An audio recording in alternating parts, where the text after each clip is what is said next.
A total eclipse. The brilliant sun suddenly obliterated by the black disk of the moon.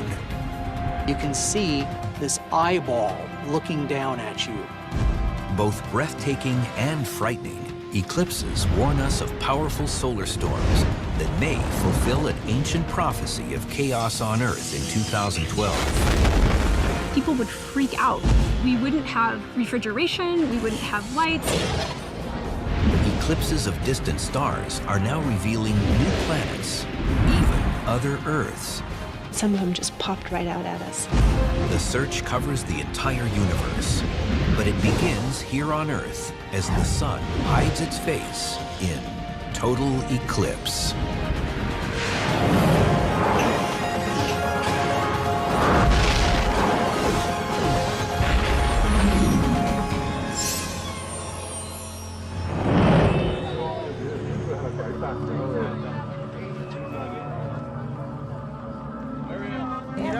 It's a spectacle in the sky that has enthralled human beings for thousands of years.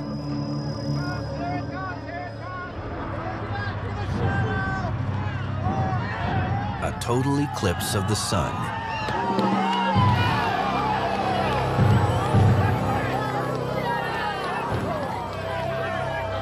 Few people who see one will ever forget it.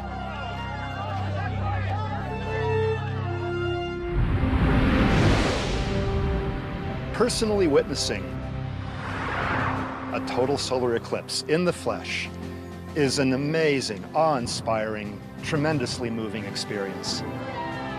I've never experienced anything quite like it.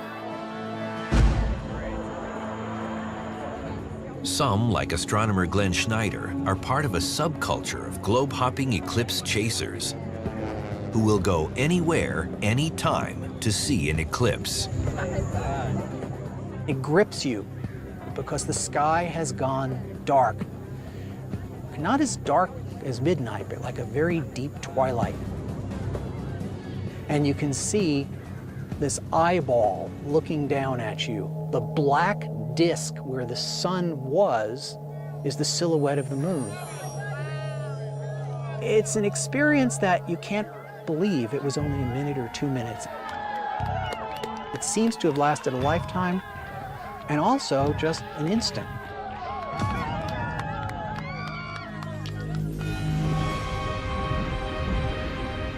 This compelling event is a launching pad for cosmic exploration,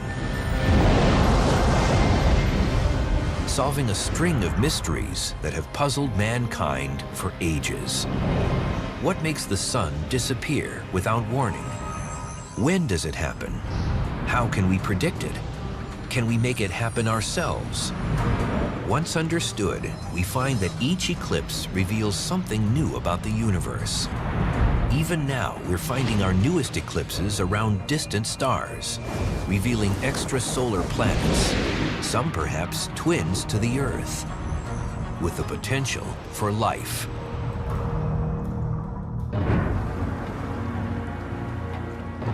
The story begins with the mystery of our own eclipses.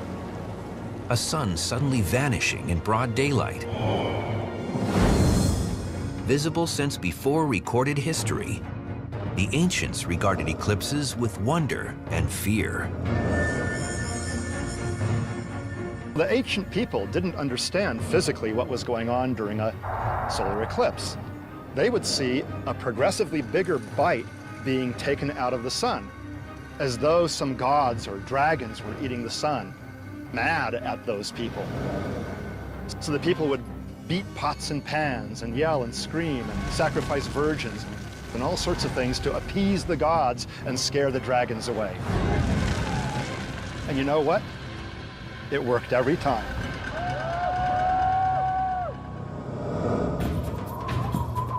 Through thousands of years, patiently watching the movements of the sun and moon in the sky, ancient astronomers realized eclipses happen when the moon passed directly in front of the sun.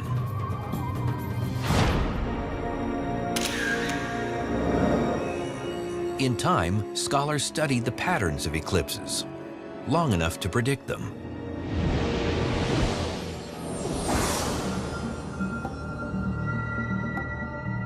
the Babylonians discovered what's called the Saros cycle, more than 22 centuries ago. The Saros cycle is a cycle of eclipses that repeat every 223 months, roughly every 18 years, and they're very similar to one another. The Greeks were aware of the Babylonian discovery,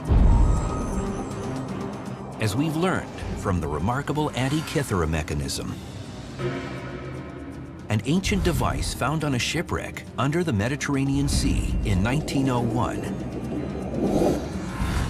The Antikythera mechanism was first thought to be some sort of a clock and then some sort of celestial timery. It was a very complex mechanism with many gears and layers and planes. Archaeologists have been intrigued by the Antikythera mechanism ever since it was found. Decades ago, they understood it was a mechanical computer for calculating movements of the planets, phases of the moon, and other astronomical phenomena. But the latest discovery astounded them. In 2008, using 3D X-rays and CT scans, they found that the Babylonian Saros cycle was built into the device. In two of the back plates of the mechanism was inscribed a spiral-like figure that had divisions that, when you added them up, corresponded to the months in a Saros cycle. The only reason to have the Saros built into the mechanism was if it was an eclipse predictor as well. A total eclipse of the sun can be seen somewhere on Earth an average of once every 16 months. Today, predicting them is a very exact science.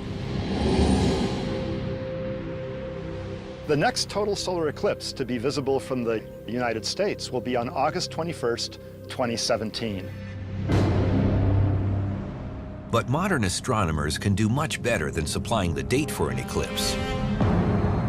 An eclipse map shows the exact path along which people can see the 2017 total eclipse. And the timing is down to the second. It will reach totality at 10:17 plus 18 seconds a.m. in Salem, Oregon, at 1:15:55 seconds p.m. in St. Louis, Missouri, and 2:41:55 seconds in Columbia, South Carolina. It will cross the country in 1 hour, 31 minutes, and 1.6 seconds, along a path averaging 66 miles wide. With information so exact, anyone who wants to see it will be able to. People will have an opportunity to get to the path of totality from all over the United States. It's an opportunity that everybody should really try to take because they're few and far between.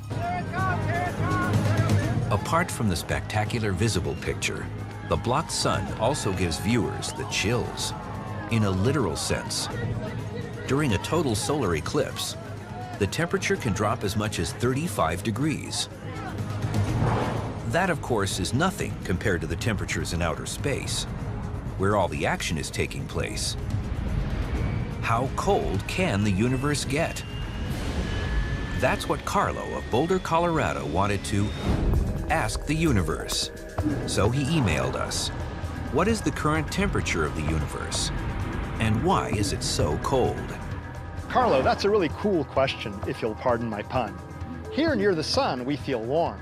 But in outer space, the temperature of the universe is only 3 degrees above absolute zero.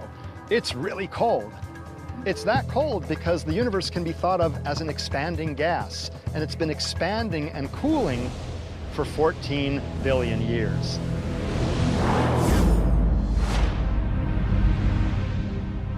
The reason total eclipses are few and far between is the result of a delicate astronomical interplay.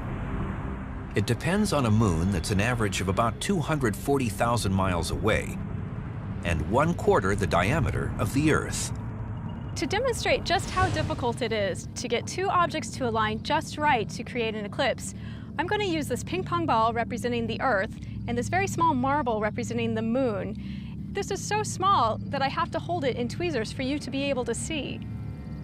Now, the Earth and the moon are located about this far apart in space, and it makes it very difficult for them to align just right with the sun to create an eclipse, as I'm going to demonstrate. It's very difficult to get these to align just right for an eclipse to occur. But once I do, I can see a fuzzy shadow on this ping pong ball that looks very much like the beautiful photographs of solar eclipses from space.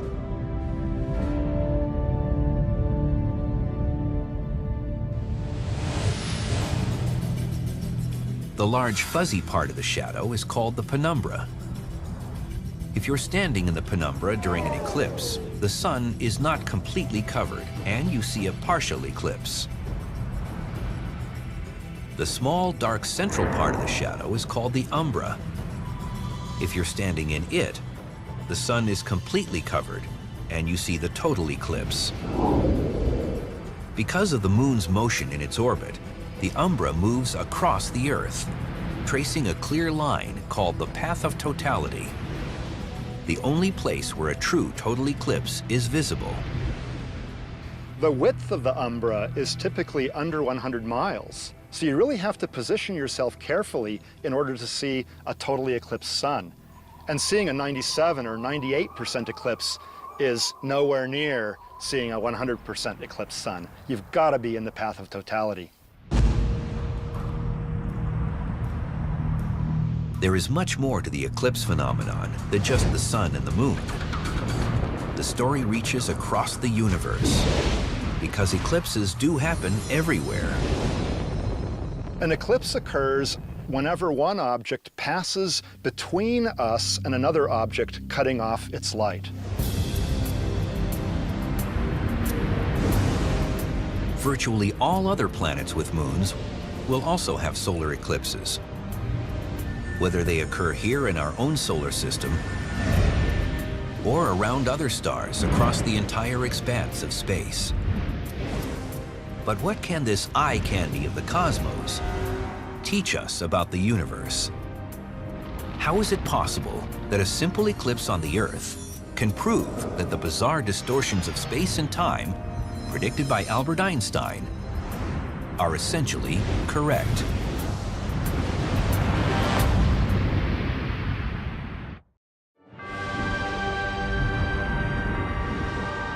Our search for total eclipses begins with what we witness from the Earth. In space, satellites use eclipses of our sun to watch for disasters like the fabled solar storms of 2012. But farther out in the cosmos, our explorations reveal that there are eclipses everywhere. Many of them keys to unlocking secrets of the universe. In the solar system, the only planets without eclipses are Mercury and Venus, because they have no moons. Currently, there's about 170 known moons orbiting planets in our solar system. Now, that number keeps on growing. Saturn and Jupiter each have at least 60 known moons, but as we get better and better data, additional small moons are being found. So I think there are hundreds of moons in the solar system. In most cases, the moons are too small to block the full disk of the sun. Mars is a good example. Taken from the surface by the Opportunity rover, these NASA photos show the Martian moon Phobos as it moves across the sun. It turns out that the eclipses we see here on Earth are like no others. In order to get the kind of eclipse that we have here on Earth, where it's a total eclipse, but the moon just fits over the sun so that you can see the corona and how dramatic that is, requires a remarkable alignment of size and distance. It amounts to a coincidence of cosmic proportions. The sun is about 400 times bigger than the moon. But the sun also happens to be about 400 times farther away from the Earth than the moon. What that means is that both the sun and the moon appear to be almost exactly the same size in the sky. Their sizes in the sky are crucial for eclipses. Suppose this ball represents the sun and the small red ball represents the moon. To get a total solar eclipse, they have to be perfectly lined up with each other and with the Earth. Now in this case, the moon is too far from the Earth, so it looks too small to fully cover the sun's disk. But as I bring the moon closer to the Earth, the moon looks bigger and bigger. Now eventually, the moon is close enough to the Earth that it perfectly covers the sun's disk. That's a perfect total solar eclipse. What are the chances that this remarkable alignment would happen on a planet at just the time in its history when an intelligent species has evolved to witness and wonder about the results? It's interesting to speculate whether any other intelligent beings in our Milky Way galaxy experience such beautiful, perfect, total solar eclipses. It's really quite possible that we may be the only intelligent species in the entire universe that has this kind of alignment because it is so specific.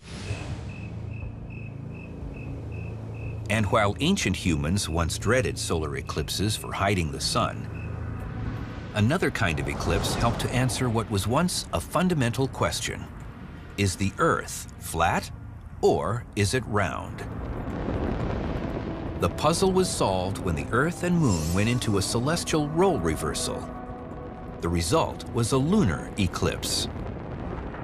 By watching the shadow of the Earth pass across the Moon, the ancients were able to actually see that the shadow was curved. Therefore, they were able to infer that since the shadow is curved, the Earth itself must also be spherical. The curvature is prominent when only part of the Earth's shadow passes across the Moon. But when the Moon is entirely shadowed by the Earth, the lunar eclipse is total. A total lunar eclipse occurs when the Moon passes within the shadow cast by the Earth. So the Moon is completely in the shadow of the Earth. Everyone from the dark side of the Earth can see the totally eclipsed Moon. That means a vast population can see a lunar eclipse, whereas only a small number of people can see a total solar eclipse. Lunar eclipses also help scientists learn about the scattering of light. In a total lunar eclipse, the Moon turns red-orange. It is in the Earth's shadow, but some light from the sun scatters through the atmosphere. The light, passing through a great distance of atmosphere, turns red, just as it does on Earth when the sun is on the horizon. The light travels through its greatest thickness of atmosphere and creates a red sunrise or sunset. In fact, every kind of eclipse has much to teach us about the science of the universe. In the early 20th century, one solar eclipse, witnessed at the White House by President Coolidge, gave us the first confirmation of a prediction made by a young scientist named Albert Einstein. In 1919, the astronomer Arthur Eddington went to the location of a total solar eclipse to test a prediction of Einstein's general theory of relativity.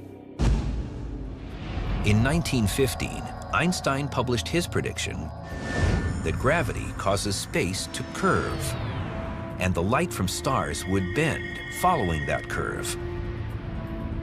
So if there were a star close to the sun in the sky, its light would be bent by the sun's gravity. The only way to test Einstein's prediction was during an eclipse, when the sun was darkened and the nearby stars were visible. Eddington knew the accurate position of a star that should have been blocked by the sun. But if the sun's gravity bent the star's light, as Einstein said, it would be seen as if it were in a different position altogether. Eddington measured that. He saw that, thus confirming for the first time a prediction of Einstein's general theory of relativity.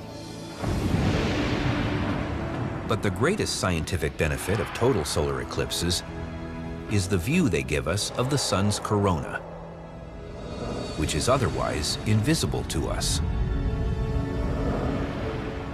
Without the occurrence of total solar eclipses, it's really questionable today whether we would actually even know that the sun had a corona, an outer, hot, tenuous atmosphere. The solar disk is 1,000,000 times brighter than the surrounding corona. And so if you don't block that out, you can't visibly see the corona. For us to be able to observe the corona is important because otherwise we wouldn't know that this layer of the solar atmosphere extends out into space. And in fact, we're embedded here on Earth in the solar atmosphere and the extended solar corona. For more than 3 centuries after the invention of the telescope, astronomers rushed to far-flung locations all over the world just to spend a few minutes observing, studying, and analyzing the mysterious corona.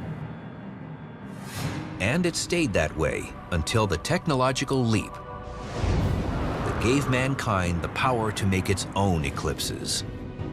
These artificial eclipses revealed something totally unexpected: eruptions in space that turned out to be the greatest explosions in the solar system.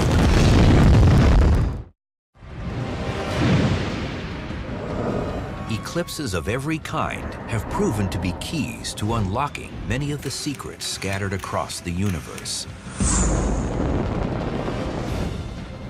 Eclipses reveal planets circling distant stars and solar storms posing dangers to Earth worse than we can imagine.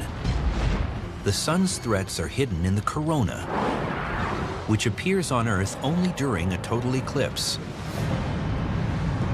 It happens only once every 16 months on average, at places scattered across the entire globe. Not nearly enough for monitoring such a deadly hazard. Out in space, though, satellites send us up-to-the-minute pictures of the sun. Spectacular space probes show the solar corona in all its glory, and never ever have to wait for an eclipse. Their secret is a piece of technology that creates a man-made eclipse. Let's say I want to look at the sun, which is right next to me here. The sun is really bright and it scatters lots of light in the sky, so much so that I can't see what's around it. But if I use a device like an occluder that an optician might use, I can use it to block the sunlight, kill the glare, and see what's around the sun. I can do the same thing with stars, and a device like that we can put together is called a coronagraph. We use it for studying the sun's corona, and we use it for studying the environments of stars. Coronagraphs, invented in 1939, were first applied to telescopes on Earth. They work best at the highest altitudes, where scattering of sunlight by the atmosphere is minimized. But coronagraphs do their heaviest lifting in space. 2 of the major missions carrying coronagraphs are the SOHO and Stereo spacecraft. They photograph the corona out to great distances and pick up other phenomena that, without these artificial eclipses, would be totally unseen. Movies of the sun obtained by satellites are really fascinating to watch because you can see all sorts of changes in the structure of the corona and prominences and flares and things like that. And you can also see what's called sun-grazing comets, comets that come in and nearly hit the sun but go whizzing past. They're too close to the sun to be visible during the nighttime or the daytime, but with the sun's disk blocked out, you can actually see them.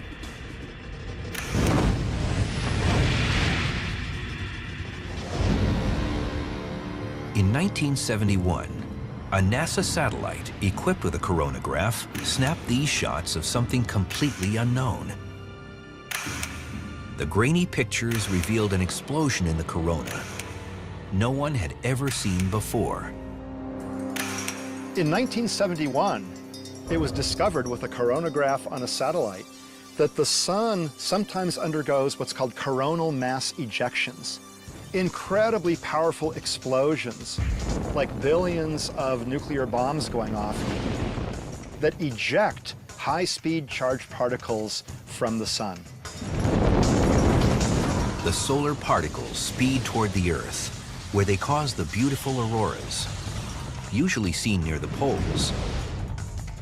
But they can also seriously damage satellites, communications, and power grids.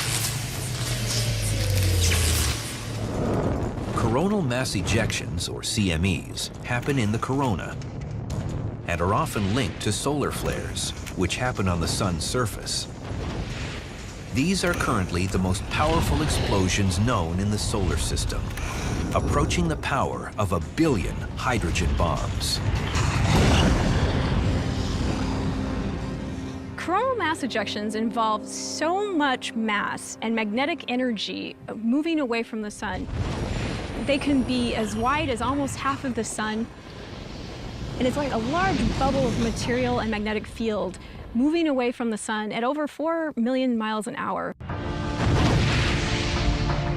The amount of solar material ejected is huge. During a CME, mass equivalent to 200,000 World War II battleships is thrown out into space. 220 billion pounds of matter.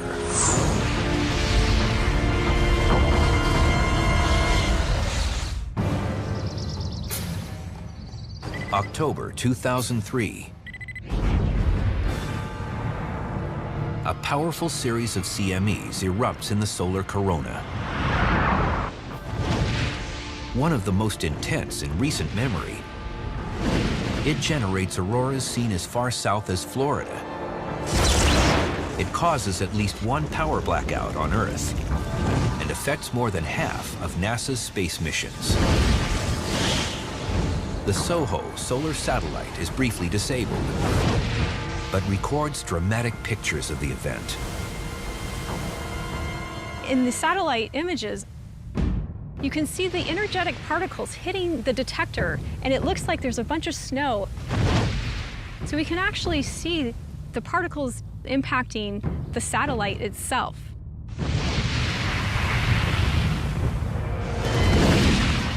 But there may be more danger in these solar storms than we suspect. We don't yet know how often the big ones happen. But the latest research tells us the worst-case scenario could smash the Earth with a solar wind whose effects could kill millions.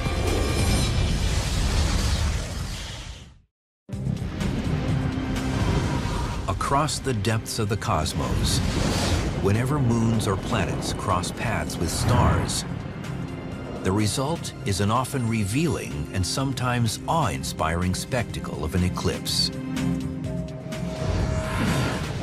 Here on Earth, man-made artificial eclipses have uncovered solar storms of incomparable violence.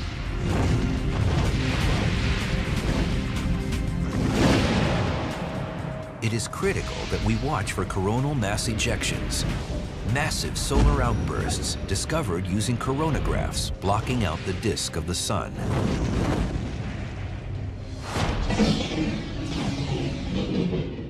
The greatest danger comes when the solar sunspot cycle is at its maximum, roughly every 11 years.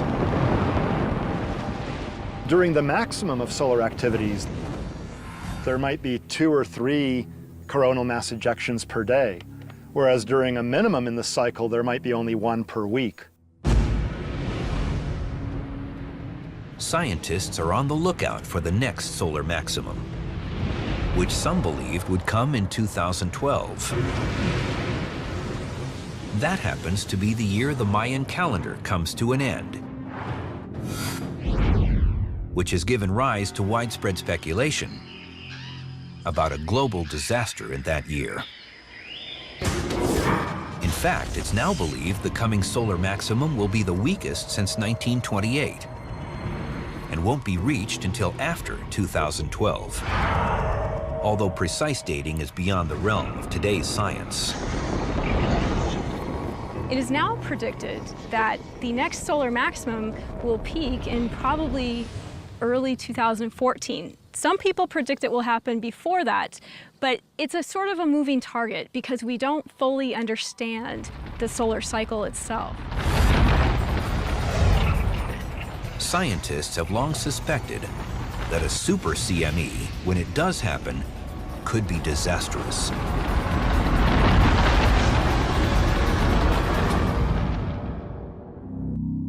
The last such event to target the Earth happened in 1859, disrupting telegraph service and creating auroras visible down to the equator. An event like that today would mean power outages on a scale we've never experienced. Much of the US power grid could be down for 3 months and perhaps much longer. If we lost electricity for 3 months or more, the effects, especially on a country like ours that depends on electricity so much, would be devastating. You can only imagine what it would be like. People would freak out, really. I mean, we wouldn't have refrigeration, we wouldn't have lights. Without the artificial eclipses in our solar satellites, we would have no idea that such a threat even existed. According to recent estimates, full recovery could take 4 to 10 years. Millions of people could die due to shortages of food, clean water, and pharmaceuticals. Projected damage may be as much as $1 to $2 trillion, comparable to 20 Hurricane Katrinas. A super CME struck the Earth 150 years ago, but scientists disagree on when the next one could come. The likelihood of that happening in our lifetime is probably not that good, but we just don't know. We don't have enough data. The most powerful coronal mass ejections that could cause widespread damage over all of Earth probably occur only about once every millennium or so. Nevertheless, having a huge calamity every few thousand years is really a big deal. Our best protection may be in the artificial eclipses aboard spacecraft monitoring the sun for CMEs. If improved warning systems are put into place, we may have enough time to shut down the electric grid to prevent it from burning out, dodging the deadly bullet otherwise aimed straight for us.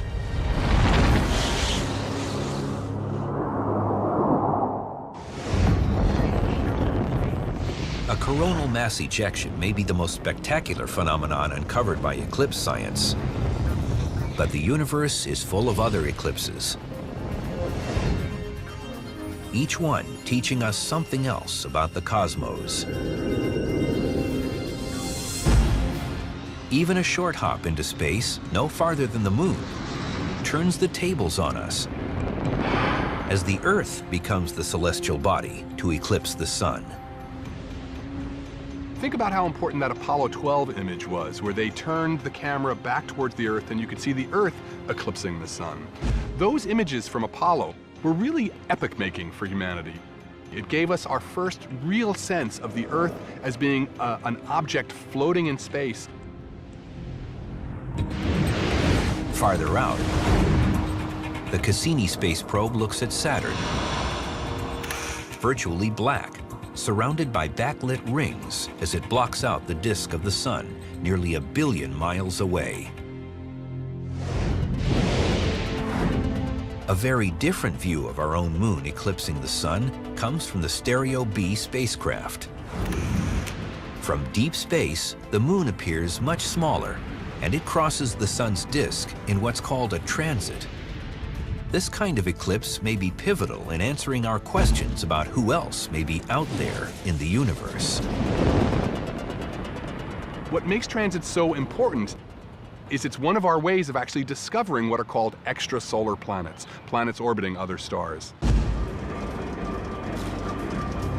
The tantalizing possibility is tempered by the daunting problem of actually making it work. Finding a planet transiting in front of its star is like seeing a flea crawling across an auto's headlight. But science is rising to the challenge, and new space telescopes trained on the tiny eclipses that uncover planets around distant stars are about to strike gold. After centuries of wondering, the discovery of another Earth in the depths of space is suddenly within reach. If the search for eclipses starts with the most spectacular examples here on Earth, turning our view out into space reveals other eclipses, not only in the solar system, but far beyond, where they're key to one of astronomy's hottest pursuits, the hunt for extrasolar planets. A very important kind of eclipse right now is the eclipse that occurs when an extrasolar planet, a planet orbiting another star, passes in front of the parent star. It takes a very sensitive telescope to detect that slight dimming.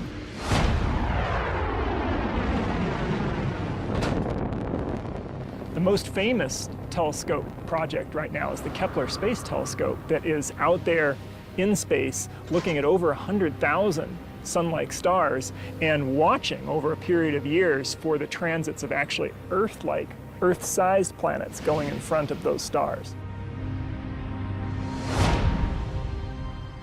It'd be great if we could find planets orbiting other stars by simply pointing a telescope up into the sky and taking a picture of one. But that's really tough. One of the reasons that that's really tough is because the stars are about 10 million to 10 billion times brighter than the planets that orbit them. I can demonstrate that really easily with this searchlight. When I turn it on, you see that I become completely lost in the glare of this light, just as a planet is lost in the glare of the star that it orbits. Kepler's job is to measure the brightnesses of stars, just like we can do with this light meter and our simulated star, the searchlight. This is how eclipses figure into the mission. The light meter's needle dips when something passes in front of the searchlight, creating an eclipse. Kepler does the same thing, but is so sensitive it can detect a dip of 20 parts per million.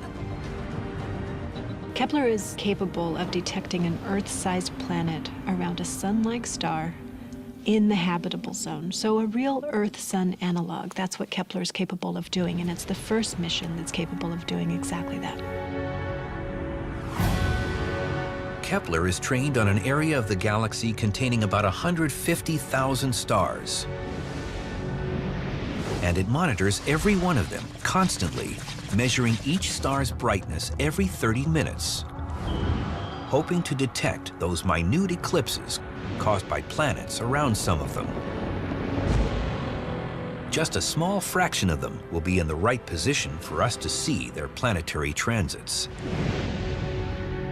Most of the stars in the sky that have planetary systems don't undergo transits. It's only if we have a lucky chance alignment where the orbital plane of the planet is along our line of sight or contains our line of sight to the Earth that we can actually see when the planet goes in front of the star and dims out some of the star's light. The very distant combination of light and shadow produces for each transit a telltale light curve showing the dip in brightness as the planet crosses in front of its sun. Kepler produced results after only a few months on the job. We looked at our very first light curves. We could see transits immediately. I mean, some of them just popped right out at us. The spacecraft was performing flawlessly. The data was beautiful. Right out the gate, we were reaching the precision levels very close to what we expected at the beginning. In January 2010, the Kepler team announced the discovery of the mission's first 5 planets. 4 are gas giants like Jupiter. The 5th, the size of Neptune. Kepler saw their transits many times in its first weeks of searching. It means they orbit their stars in a matter of days, eclipsing their stars each time. These things are closer to their parent star, about 10 times closer to their parent star than Mercury is to our sun. And Mercury's the closest planet to our sun. But one of Kepler's ultimate goals is to find Earth-like planets around sun-like stars. And that takes longer, since they will orbit on timescales like our own, once a year. An Earth-like planet around a sun-like star is going to produce a dimming of 1 part per 10,000. So it's a very tiny signal. If it's in the habitable zone, that signal, the transit, is going to last 12 hours and would repeat once every year, not once every 3 days. So you have to stare, you have to have stability, you stare for a whole year and you wait for an event that happens and lasts 12 hours and is very, very tiny, 1 part per 10,000. When Kepler spots the right kind of light curve, large telescopes on the ground follow up. They take additional measurements to be sure the eclipses are caused by planets. It means weeding through a lot of data. As of June 2010, we had approximately 700 planet candidates. The confirmation work now being done by ground telescopes is painfully slow and will continue for months and years to come. As the process continues, Kepler's planet list is expected to grow to dozens soon, and later hundreds. Measuring Kepler's success rate is guesswork, but as many as 50% or more of its candidates may turn out to be actual planets. Kepler will search for tiny eclipses for as long as 6 years, accumulating a census of planets in our galaxy more complete than any compiled so far. Kepler's going to determine if Earth-like planets are common or rare. And the answer either way is going to be very interesting. If it turns out that they're rare, that speaks to how special we are in the galaxy. However, we have reason to believe that they're going to be frequent. I think we're all kind of closet optimists that they're going to be very common, but we don't know. We don't have the answer yet. In this, the discovery of Earth-like planets around other stars, eclipses will be the tools making it possible. Far removed from the sensory thrill that the chasers seek in witnessing the moon block out our sun, eclipses in deep space may lead us to the ultimate knowledge of our place in the cosmos. By blocking out the light from some of the most luminous objects in creation, it is as if we are screening out the deafening noise and are now hearing only the secret and revealing whispers of the universe.